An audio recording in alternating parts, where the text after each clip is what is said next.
From the heart of rural France, this is the Keto Woman podcast, brought to you by me.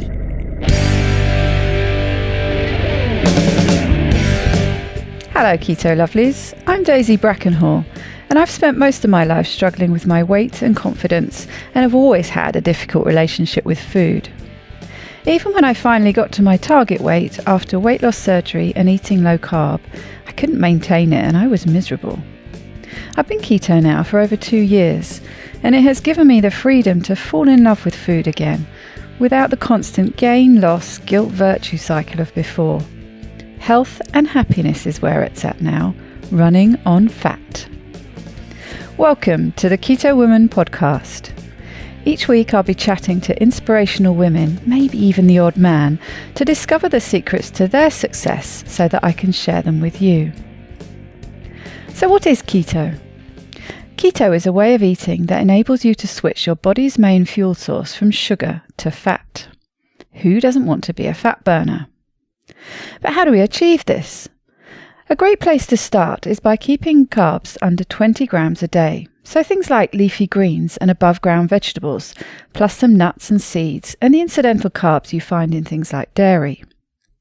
Moderate protein scaled to your lean body mass, and then fat to satiety. Once you're in the swing of things, you can tweak it to suit you. Make your own personalised keto. I'll be asking my guests each week what their keto looks like to show you just how flexible and fabulous this way of eating can be. I'm not a doctor, and most of my guests won't be either, so we can't give you medical advice. It's always best to work with your own doctor because they know you and your medical history, and so have access to the bigger picture.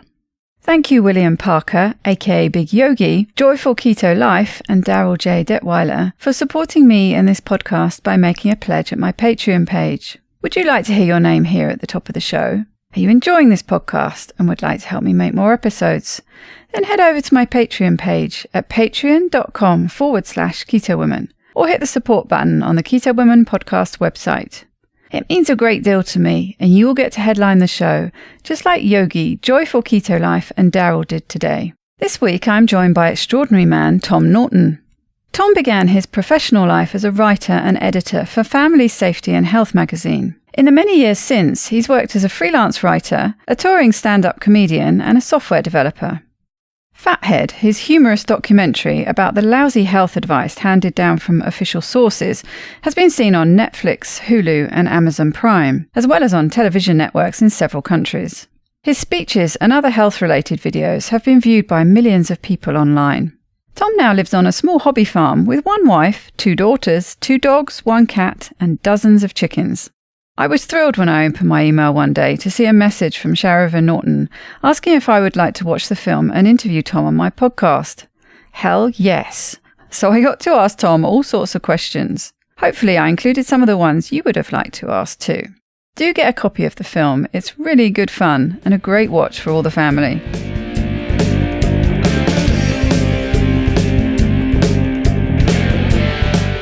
Welcome, Tom, to the Keto Woman podcast. How are you doing today? I'm doing well. How about you? I'm very good, thank you. And it's very nice to be talking to you. And I got to watch your new movie the other day and enjoyed it very much. So I'm sure we'll get to talk about that later. Very good. So first, perhaps you could just tell us a bit about you, what your story is, what led you to make the notorious Fathead movie. Well, when I made Fathead, it actually began life as a response to Super Size Me. After I watched Super Size Me, I thought it was an amusing film, but also full of nonsense. So I began by shooting a response to Super Size Me, which is kind of what the first half of Fathead is about. But I was doing research while shooting it because I wanted to do my own fast food diet and prove that I could lose weight eating fast food. And the research kept taking me to sites where people would be saying, no, saturated fat does not cause heart disease. No, cholesterol is not the problem we were told it is. And I would keep following links and following more links, and I would end up at good research. And as I was shooting Fathead, I began to realize, in addition to everything else, the dietary advice we've been given for the last 30 to 40 years is mostly wrong. So really the second half of Fathead kind of became about how screwed up our dietary advice is. So people have pointed out, and they're right, it's almost like two films stitched together. Part one, here's what's wrong with Supersize Me. Part two, your dietary guidelines are full of nonsense. So that kind of set the whole career in motion, because once I made Fathead and then started blogging, I just kept continuing. Mm-hmm. And what about you, your past? I saw a bit about this in the Fathead Kids movie. You talked a little bit about that, and I love the whole concept, because how many times have we said that to ourselves? Goodness, I wish I knew what I know now back then. Absolutely. And partly what inspired Fathead Kids was, one, my own experience, because I was the kid who became a fat kid around age 13. And I'm 60 years old, so that was back in the days when we would have one or two fat kids in each class.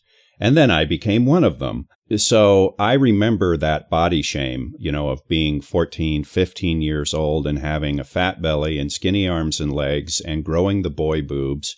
So this is a subject near and dear to my heart. And the other thing that inspired us to do Fathead Kids was, after Fathead came out, we heard from a lot of parents telling us that their kids loved Fathead and they watch it over and over, and that it really taught them a lot about diet and health.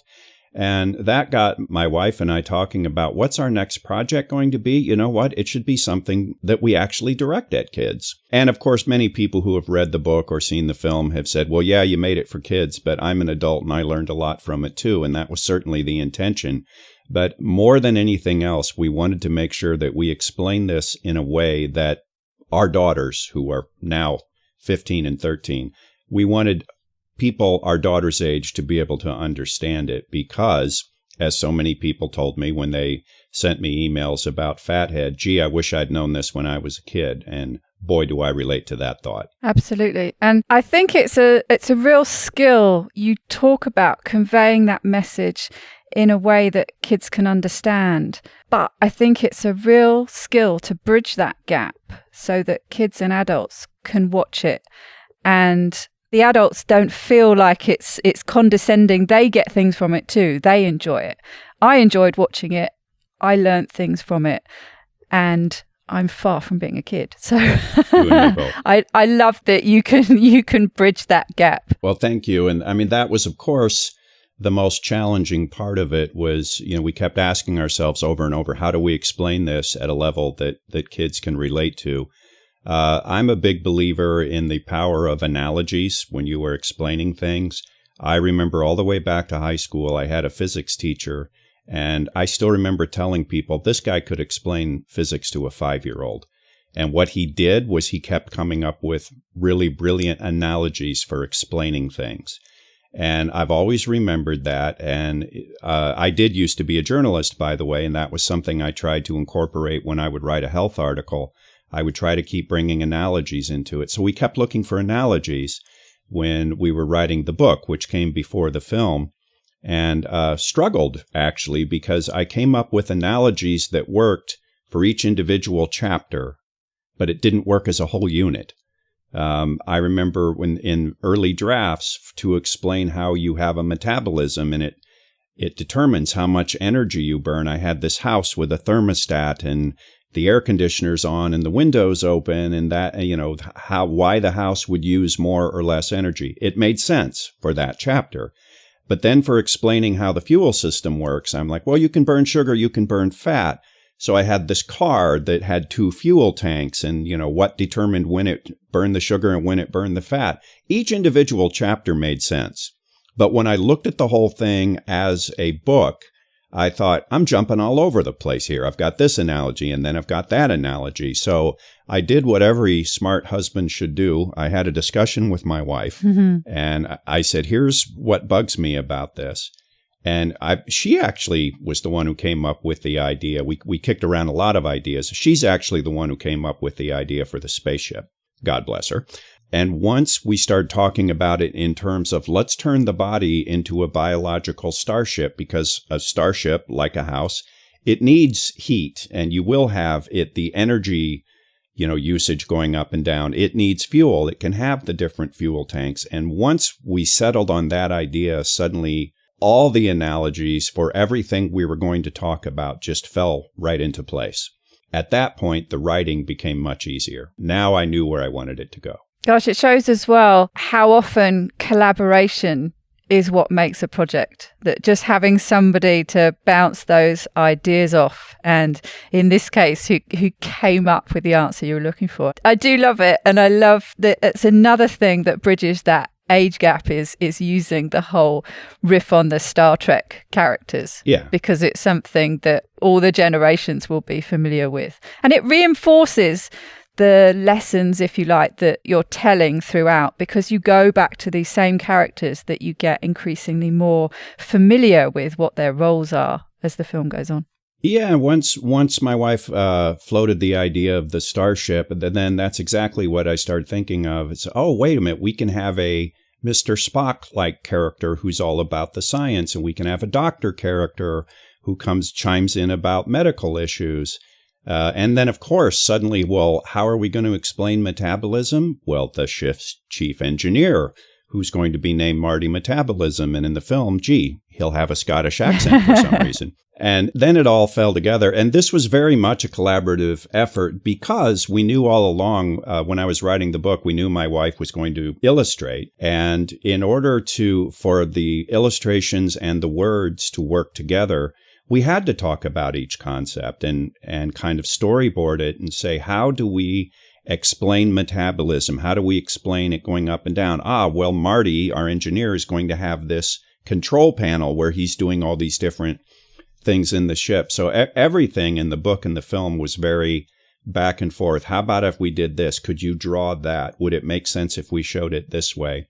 So yeah, it was great to have a collaborator, especially one who lives in the same house. Very convenient. And it was very much a family affair, wasn't it? Yes. I know, watching to the end credits, all the characters come up and it's, oh yes, that name looks familiar. They look like they're all part of the same family. There's somebody Naughton and somebody else Naughton and somebody else Naughton. I'm fortunate that my nephews, two of my nephews, my brother's sons, are actors. They're good actors. They do theater in their hometown. I've gone to see them do plays, and I knew they could perform. I know they're both funny. So, of course, when I wanted to start putting cartoon voices in this, I immediately said, hey, guys, would you like to do the voiceovers for my film? And my daughter did some. My wife did a couple. I even got my older brother to sneak in there and do a couple of lines. In fact, the only performer in the credits not named Naughton is my buddy Jimmy Moore. And he happened to be visiting one week when I was still working on it. And I've heard Jimmy do podcasts, and I know he's got that natural ham personality in him. So I said, "Do you want to do a couple voices for me?" He said, "Sure." You roped him in. Yeah, so it's a bunch of Naughtons and one guy named Jimmy Moore. Fantastic. Yeah, it is something I notice. I always like watching to the end credits because you quite often get little extras, and you did have some extras as the credits rolled, some little extra cartoons and things. Yeah, we had to sneak, a couple of final little bits of humor in there. Talking of humor, that's a strong part of your background, isn't it? Yeah, I spent most of my 30s as a stand-up comedian. I used to live on the road, and, my apartment for most of my 30s was kind of like a glorified mail drop. I mean, I would live on the road, then I'd maybe come home for a week. And because of the experience with stand-up, humor has always been important to me in almost anything I do, whether it's a blog post, a book, a film. I believe that if you keep people entertained, they're going to stick around and eventually absorb the message. And I've seen a lot of documentaries on diet and health, which I think are fabulous, but I wasn't sure if a kid would sit through them. But if you add that fun aspect to it and you add that humorous aspect to it, then I think kids will stick around. And again, that's what a lot of parents told me. Oh, my son watches Fathead, once a week. He's seen it 10 times and things like that because he thinks it's funny. So we very definitely wanted to make sure that when we were producing the book and the film, we wanted to keep the entertainment and humor content high enough to keep a kid interested. And there are jokes in there for the parents, too. I mean, with the Star Trek references, I think more adults are going to get those than young kids. Exactly. And talking about the production, I've had some insight over the last month with learning how to edit this podcast. But I know that you produced this film yourself, and that must just be a whole new level of difficulty producing a film, let alone animation. It was. We learned the process on the fly. I mean, for animation, it basically got down to my wife would take, in some cases, the drawings she'd done for the book, but in most cases, she had to draw them all over again, because for animating, you have to draw characters in a particular way, and then you have to chop them up into body parts, and then you have to link those body parts in such a way that if the arm bends, it bends at the correct place in the elbow, stuff like that, and that you don't have a gap showing where the arm was when you bend into a different direction. So it's just something we both learned on our own. Thank God for lynda.com. I recommend it to everyone, even though they don't pay me to, lynda.com, because you can go there and learn anything about production, photography, et cetera, et cetera. So we watched a lot of lynda.com courses on how to do this. And I did practice animations and found out at first I didn't have a clue what I was doing. But something that I am always preaching to my daughters is that nobody's born knowing anything. So every professional in every field had to learn how to do that. So I just kept reminding myself, this is something I can learn to do. So my wife learned how to properly draw and illustrate and break the characters into the correct parts. I eventually learned how to throw those animations or those illustrations into Adobe After Effects and how to animate them, and just kept doing it. It was the same thing when I did Fathead. I had to learn how to video edit for the first time and how to mix sound and all that. And I love learning new things, so it's not like this was a painful process. It was just a long process. Me too. I feel the same way, and I have a very methodical and logical approach. So things like that, where it is all about the technique that you just have to practice and do over and over. I'm the same. I knew that I could learn how to edit. The bit that frustrates me is the speed with how long it takes to do that. Right. And I want to be able to do it a lot faster than I'm able to right now. But I know it's just a case of sticking with it. But I should imagine that's what you found making the film. You were a lot faster at doing all the things by the end than you were at the start. Oh, yeah, absolutely. And I knew that would be part of the process. But in addition to teaching myself to do stand-up comedy back in the day, when I was around 40 and thinking about getting married and et cetera, I knew I had to find a way to get off the road. So I eventually taught myself to be a software programmer, which is what I then did and still do for a living for the next, 2 decades. And it was the same thing. I mean, at first you're trying it and nothing's working and you want to tear your hair out. But eventually, if you stick with it, you learn it. So I've been through that process before, and I knew it was just a matter of going through it again. We all wish we could read a book and know everything there is to know in one day. But, the fact of the matter is, it takes a while to learn to do something that's complex, like animating, but it's all about sticking with it. And, I look at it this way. It was a long process to get through, but now I have that skill.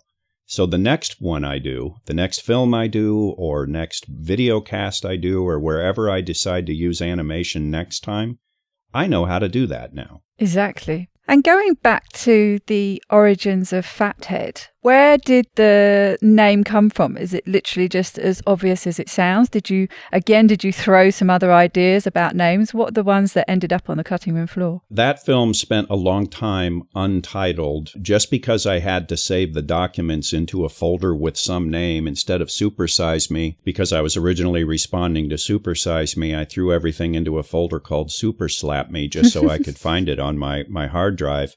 And I knew that was not going to be the title. It was when I was reviewing interview footage, and Mary Dan Eads, who was one of the doctors I interviewed in Fathead, said at one point, she was explaining why fat is important and why the whole idea of everything should be low fat is nonsense. She was explaining that your brain is mostly made of fat. And she said, so when people call you a fathead, they're not kidding. And as soon as I saw that piece of interview footage, I said, that's the title, Fathead. Right. And I think maybe the first time I came across Fathead was the infamous pizza.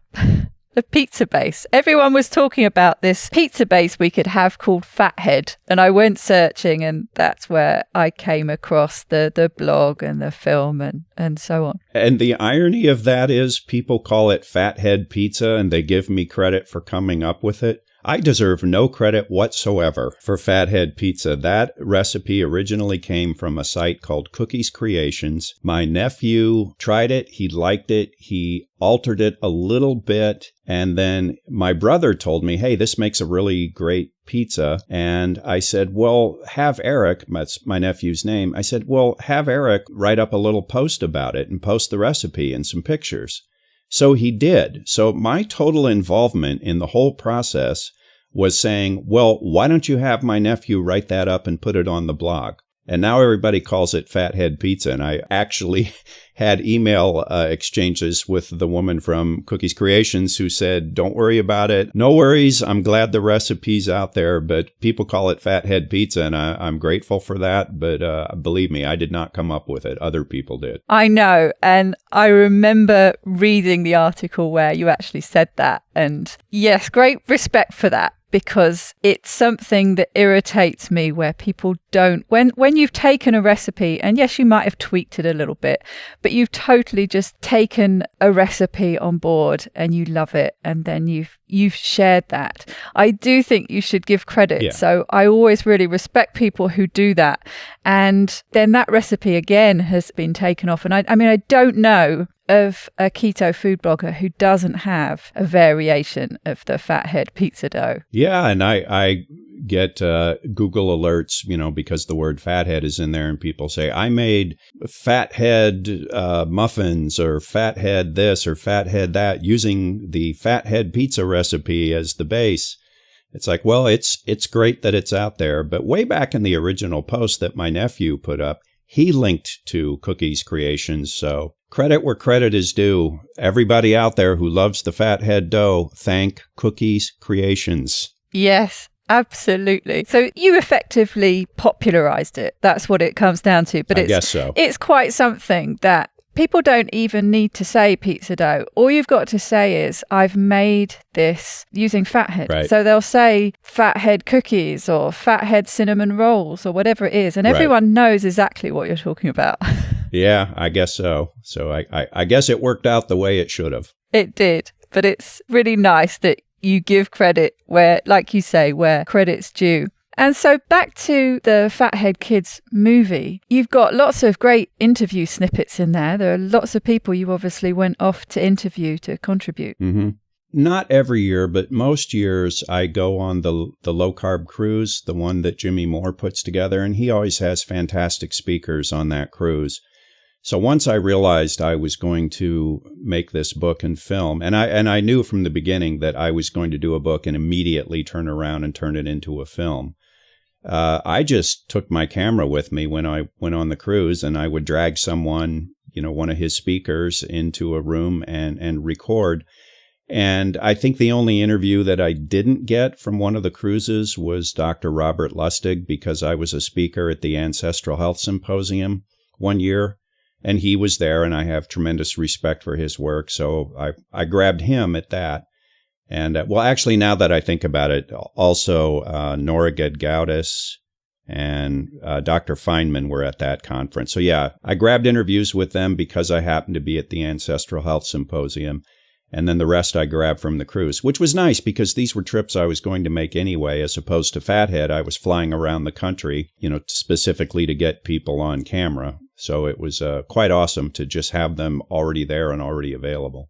Yeah, very convenient. It's always good to multitask, isn't it? I do have a favourite quote from the film that just absolutely made me laugh and completely resonates with me because I have the same thing for breakfast every day. And it was from Dr. Anne Childers, and it really made me laugh. She said, What's pretty surprising is I'll occasionally get a call from a teacher. The teacher will say, please put Jessie on an additional dose of that medication that you're giving.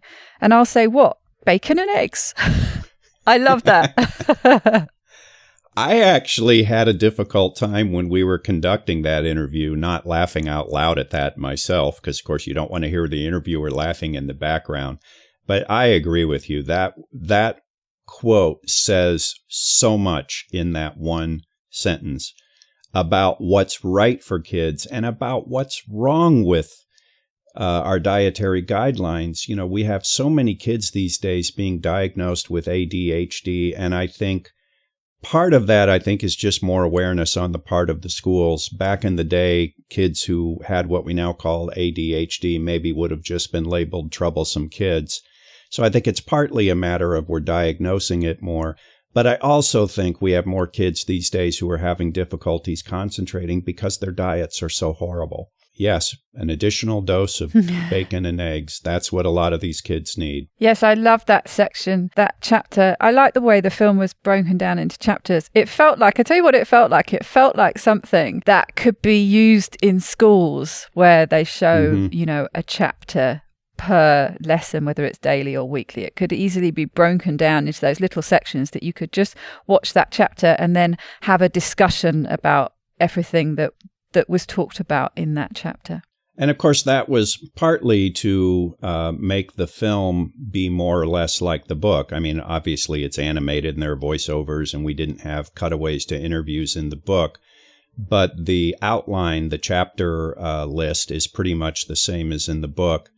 But yeah, it would be nice if people would show this in schools, although the hurdle we're going to have there is that we're saying the USDA's recommendations are wrong.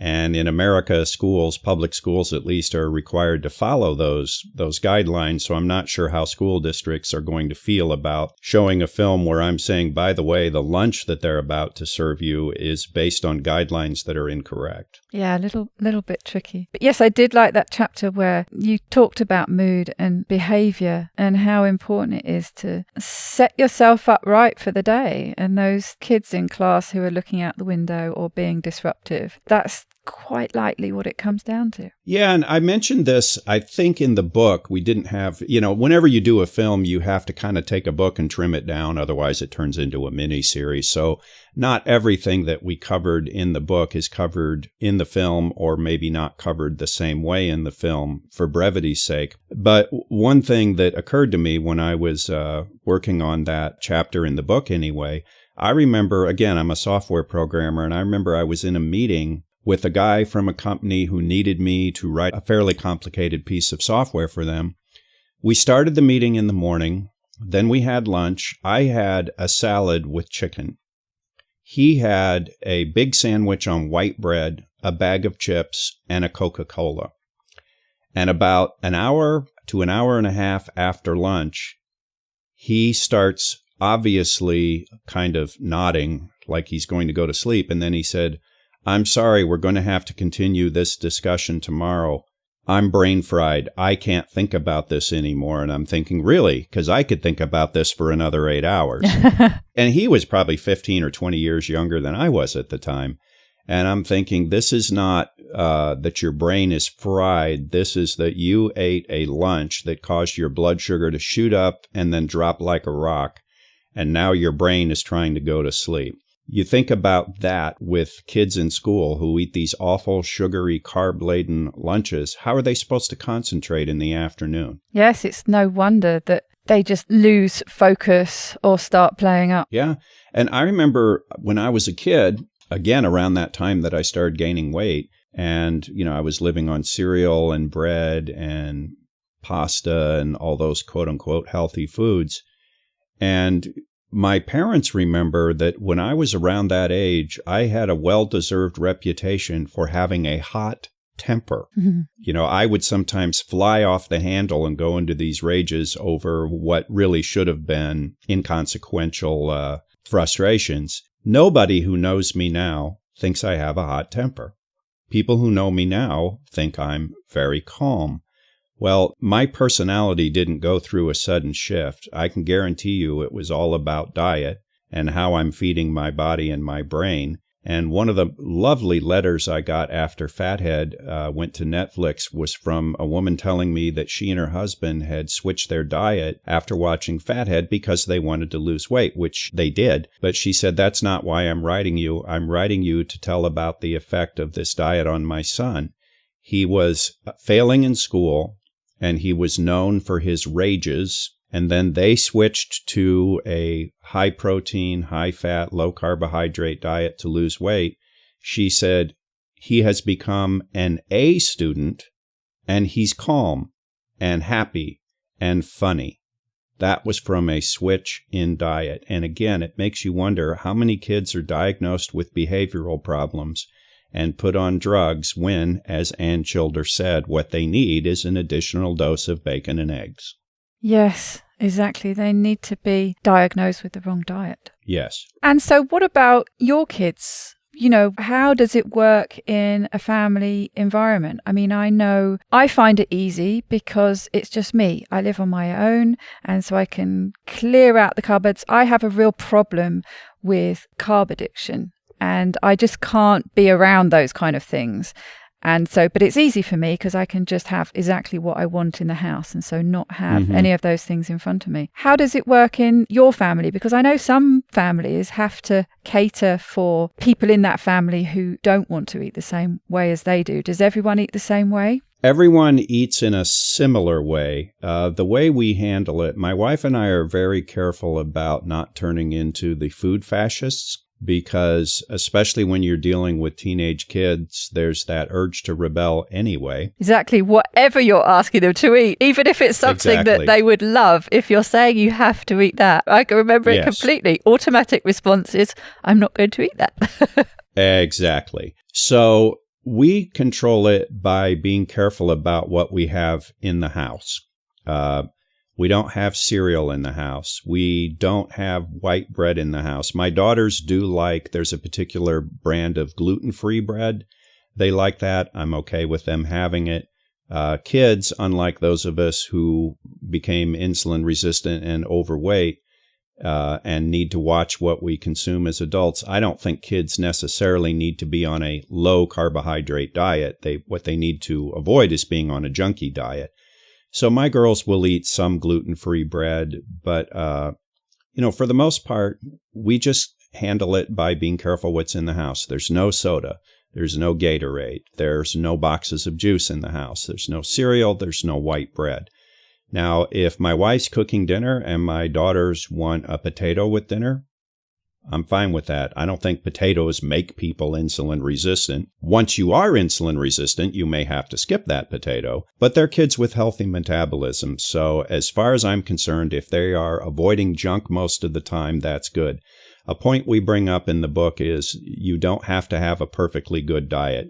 We say a couple times in the book and in the film, it's perfectly good to be good instead of perfect. So what we want is for our daughters to be on a good diet most of the time. When they go to parties, we know they're going to eat pizza. We know they're going to have the cake and ice cream. Well, I don't think that's a problem for kids with healthy metabolisms. The occasional treat isn't what screws us up. It's the daily abuse of a bad diet. My older daughter, interestingly, she's kind of gotten to where she monitors herself because she inherited my body type and a lot of my physical characteristics. I don't do well with grains, and she's discovering on her own she doesn't do well with grains either. In fact, she was in a speech and debate tournament last weekend, and afterwards they served pizza. And she said, oh, okay, it's a special occasion. I just completed this tournament. I'll have a piece of pizza. When she got home later, she started feeling kind of like her neck was uncomfortable, and she couldn't seem to find the right position for it, and it kind of bothered her a little bit. And I remembered that back when I thought grains were health food, I would get these weird backaches at night. And, she made the connection like, it's the pizza. So she pretty much monitors herself. The younger one is, she enjoys carbohydrates more than the older one. She doesn't have those immediate issues. So when she goes to a party, we know she's going to eat the junk. But again, it's not available at home. So she's on a good diet most of the time, which is where I think kids need to be. Yes, I agree with you. And I think it's great that your older daughter is finding these things out for herself and so setting her own rules. Mm-hmm. They're not rules that are being imposed on her. These are decisions she's coming to herself, but growing up in that environment where, like you say, the overall general intake is a good one. And I had the same experiences that my older daughter has. The difference is I wasn't my father. My father didn't know, or my parents didn't know, that if you get that kind of feeling, that it's coming from the wheat. I'm aware of that. And again, that's why the subtitle of the book and the film is Stuff I Wish I Knew About Diet and Health When I Was Your Age. If someone had told me when I was 13 or 14, those kind of aches and pains or that kind of off feeling you get, it's because you're eating bread. I can guarantee you I would have stopped eating the bread. So the difference with my daughter is she gets those reactions, and I'm very aware of the effects of diet and health. So I've made her aware that uncomfortable feeling, that, gee, your neck kind of feels off, that's inflammation from the wheat. So she has the knowledge to make that decision for herself, which is the whole point of the book and the film. We know that there are people out there who you can explain this as much as you want, and they're still going to choose to eat junk. If that's the decision they want to make, that's okay. But there are a lot of kids who, if they're told, this is why you don't feel good, this is why you can't concentrate, this is why you're getting fat, if they're given the information, they will act on that information. Mm-hmm. And at least whatever decision they're making is an educated, informed decision. Exactly. And so you talk about the kind of things you have and you don't have food stock-wise in your house, but you raise and grow a lot of your own food as well, don't you? Yeah, I would love to tell you that most of what's on our plates comes from off the land. We're not quite there yet, but we have chickens, so the eggs that we eat come right out of the back pasture out there. It's amazing how much better eggs from your own flock are. The yolks they're so rich, they're almost orange. The shells, you have to actually whack an egg kind of hard to crack it when it comes from your own chickens because they're healthy chickens. Healthy chickens make good, thick shells. A few years ago, we raised 2 hogs, and then we took them to be slaughtered and processed. We got, I think 500 pounds of pork out of that. My wife has huge gardens, so we eat a lot of vegetables that come off our own land. And the food is great. The taste, when it comes right off your own land is amazing, which I've pointed out many times. So many of us remember Grandma being a great cook. Grandma probably was a great cook, but I think the reason a lot of us remember Grandma being a great cook is she was serving food that had been grown locally, and the taste was just there. It's just part of the food when it's grown locally. Yes, I think you might have a good point there. My grandfather used to grow his own spinach, and I've always loved spinach, which is quite an unusual thing for a child to like. Children don't usually like spinach. They turn their nose up at it, but I used to love it. And I did keep chickens here for a while in France. Unfortunately, the fox got them all, and I haven't wanted to get them again because of that. But I loved having them, and they're amazing how much personality they have as well. And they used to run about all over the place. They were free range, and boy, did they range. They used to travel a long way during the day. You'd look up and they'd be right down the field. A few hours later, they'd be up on the road. They'd have their pattern. They'd go from around the back of the house, work their way round to the front door, and then they'd start tapping on the front door.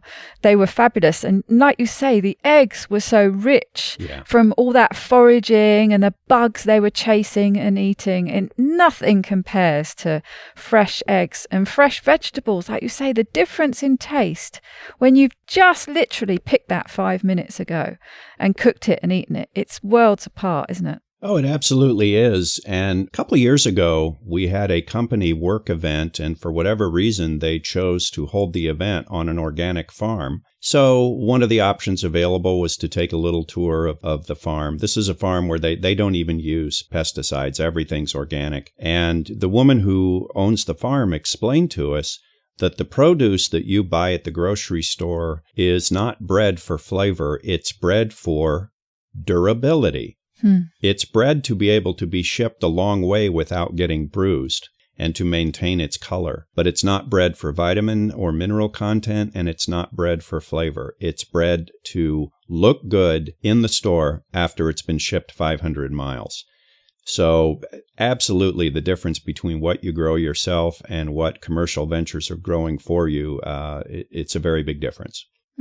For sure. And you mentioned earlier about the emails and the correspondence you get from people telling you their stories. But I heard you talking about how people have been trying to do the opposite. You've had lots of hate mail and even a bit of a campaign to try and get you taken off Wikipedia. Is that right? Not successful, I see. You're still there, but still. The campaign to get me off Wikipedia would have been successful. And I don't especially, I'm not emotionally involved in being on Wikipedia or not.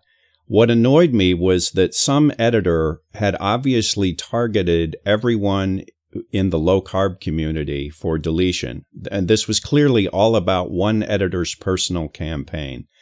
So I started pointing it out rather vigorously on Twitter. And eventually the founder of Wikipedia got involved. And at first he just kept citing Wikipedia policy. In other words, he didn't think there was anything wrong, but he hadn't looked into it. So I finally pointed out very specifically some of the people who had been targeted for deletion and why.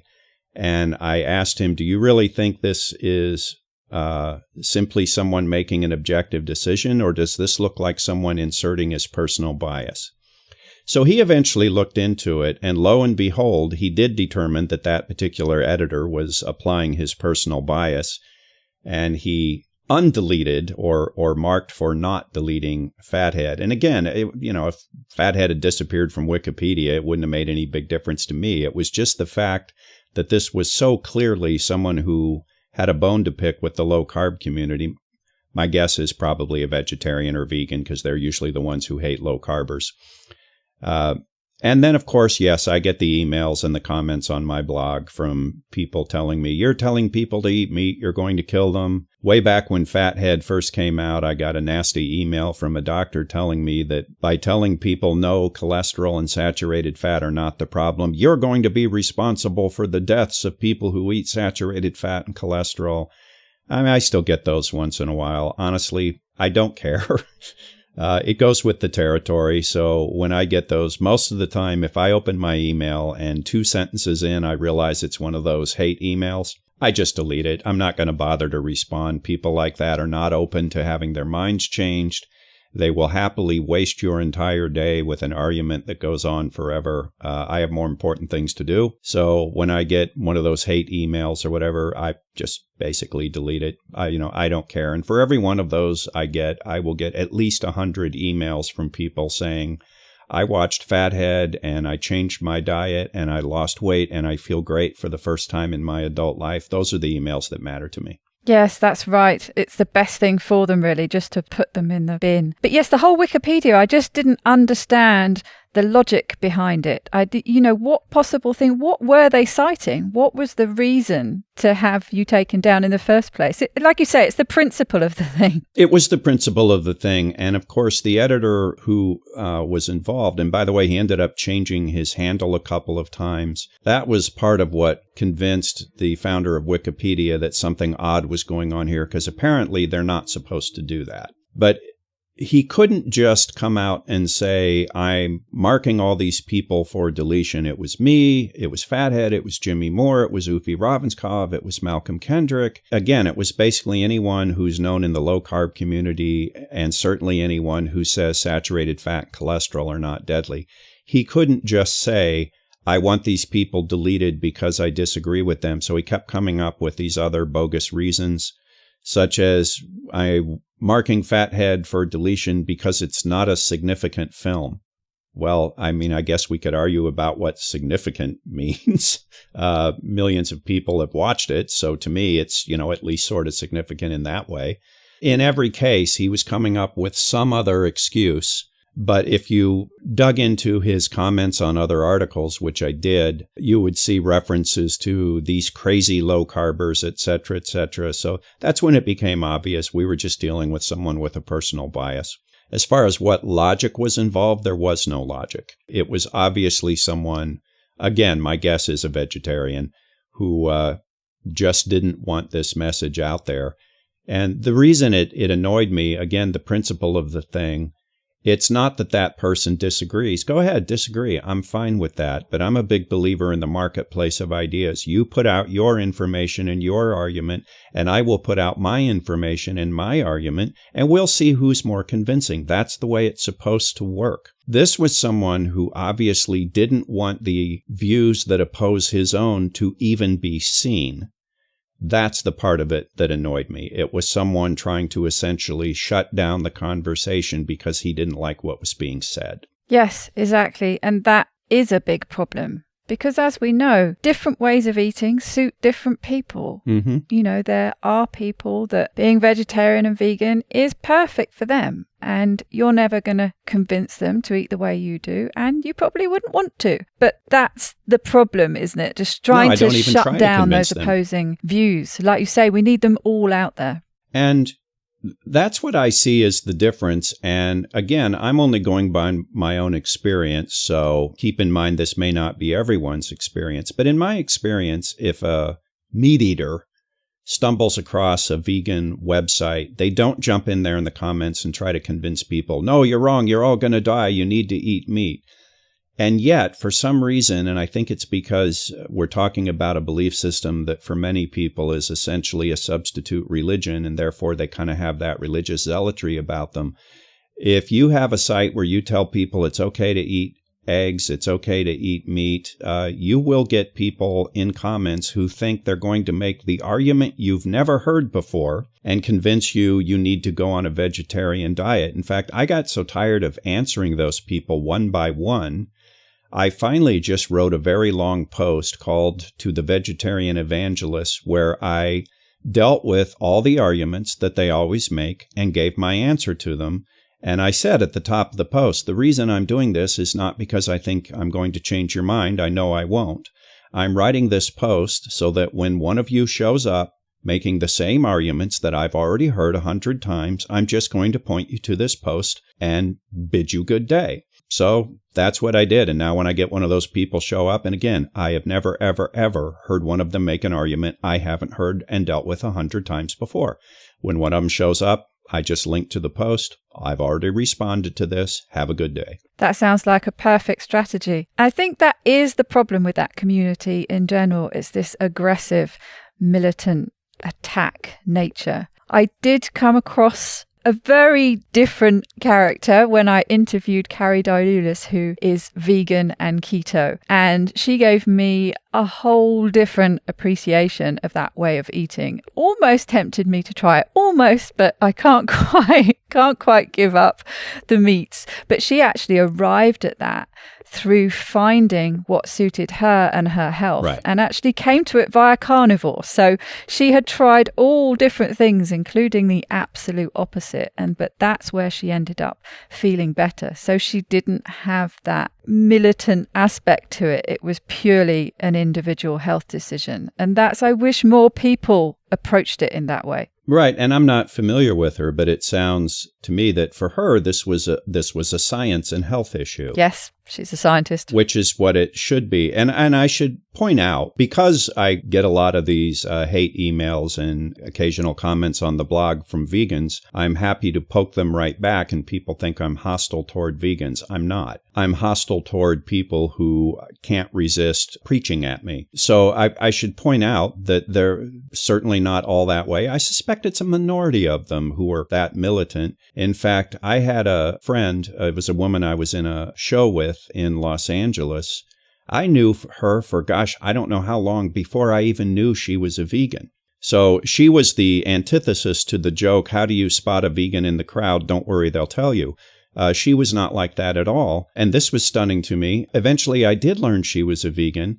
And I ran into her and her boyfriend in a restaurant one time. They invited me to join them. I did. He ordered bacon. And I kind of looked at them and said, wait a minute, Maury, aren't you a vegan? She said, oh, yeah, I am, but he's not. Well, obviously, this woman was not all emotionally involved in convincing everyone to eat like her, because she's a vegan. Here she is, living with a guy who eats bacon. So to me, that's how it should be. You make your choice based on what you believe is best for you and put it out there and share your information with other people so that they may learn from your experience. But do not turn it into a religious issue where everyone has to agree with me, because there is no one correct diet for all human beings. We all came from different parts of the world with different ancestors who lived on different diets. I will find what works for me. I will talk about it. I will put that information out there, but I'm not emotionally involved in convincing everyone to eat my way, because I don't think everyone should eat my way. I agree, 100%. So what's next for you? I'm not sure. I've been thinking about that. It was, of course, an absolute ton of work to get the film done. I was working long, long days. You kind of get to a point where you're happy when it's over. My first instinct when I was done with the film was, why don't you just take some time and relax? So I did. Recover. Yeah, recover. I don't have any big project in mind at the moment other than promoting the book and the film. I think where I'm probably going to head next is, in addition to doing my blog, because I did pick up all these skills while making the film, I'm thinking I want to maybe start doing video blogging or video casting, where I bring in the type of skills that I picked up from the blog, the animating, sound mixing, etc., maybe to make like short entertainment pieces that teach something about diet. But that's all kind of fuzzy right now. What I would like to do is maybe get my nephews involved again and maybe start doing short videos where Mr. Spot or Dr. Fishbones or Marty Metabolism are characters who reappear, because we have those characters drawn and configured in such a way that they can be animated. All we'd be missing was the voices. So I may do something like that. But, at this point, it's all kind of, I might do that. I don't have any definite plans. That sounds great. Some nice little shorts that people can take away and digest easily. Yeah, like 5-minute videos, because when I first made Fathead and started blogging, I was afraid, well, gee, maybe in 6 months from now, I'm going to run out of things to talk about. And I've since discovered, no, I will never run out of things to talk about. So if we start doing little video snippets, to talk about things we didn't talk about in the film, again, I don't think we'd ever run out of material. So tell us, where can we find you? Where can we watch the film, buy the film and the book? So my blog is www.fathead-movie.com. And probably the best place to find the book and the film, because we have links to where you can buy it on Amazon, etc., is, this is all one word, fatheadkidsmovie.com. which actually takes you to pages about both the book and the film and links to where they can be found. Otherwise, people can just go to Amazon and type Fathead Kids, Fathead Kids Movie, Fathead Kids Book. Any one of those search terms will eventually bring it up. Also, I know the film now, I heard from our distributor, it's available on iTunes, Amazon Prime. There are cable systems. There are a lot of places, if you go search for it, you will find it. Great. So easy to find, and we'll have all the details in the show notes, and we'll be out on social media as well. Well, fantastic. Perhaps you could round us up with a top tip for the listeners. Top tip for listeners. I would go with what I put in the book and the film as the 3 things I want everyone to do. No matter what your ultimate diet is, there are 3 things I would like to see everyone do. Stop eating sugar, stop eating refined grains, and stop eating those awful seed oils that are called vegetable oils, but they're not. They're chemically extracted seed oils like canola oil, sunflower oil, soybean oil, etc., etc. If you do those things, give up the sugar, the white flour. I personally don't eat grains at all, but if you give up the sugar, the white flour, and those seed oils, I think you have gone 80% of the way, maybe 90% of the way of what you need to do to get your health back. I agree. And I think if more of us grew up that way, like you say, we don't need to overly restrict when we're kids. A much more moderate, but just taking out those really harmful and often really addictive elements. That has always been my problem, is being addicted to those foods and overly overeating them and using them for emotional comfort type eating. That has been my problem. So they get you in one way or another. So yes, just cutting out actually just quite a few things. People talk about it as being so restrictive, but it isn't really. It's just a few really harmful things that is a good idea to remove. Well, and if you don't mind me adding this on, most of those foods were really not available to most people for most of human history, so there's still plenty to eat. And I know when people think about giving up the sugar and the white flour and etc., I don't know if people get emotionally involved in giving up seed oils, but they certainly do about sugar and white flour. I would like to let everyone out there know, especially kids, when you think about giving those up, your first thought is, oh my God, it's going to be miserable. I'm going to miss those all the time. I promise you, if you give them up for a while, you will lose your taste for them. In fact, I found most people lose their taste for them so thoroughly that when you do indulge, you say, wow, this tastes awful. So it's not going to be a lifetime of deprivation. After a while, this happens all the time at work now. Someone brings in a cake because it's somebody's birthday or whatever. I say, no, thank you. People say, oh, you're so disciplined. It requires no discipline at all to say no to foods that have become kind of disgusting to you. So you will find after a while, your taste will adjust. You won't enjoy those foods anymore, and you will not feel deprived at all giving them up. Yes, and I think the big thing for me, the big revelation was feeling like I was in control again. Mm-hmm. I used to just not feel in control and feel completely controlled by the food and the addiction that I had for it. And coming around to feeling like I was the one who was in control of all that is much better than the alternative. Absolutely. Thank you so much for talking to me today, Tom. It's been a great pleasure. I appreciate you having me on. I enjoyed it very much.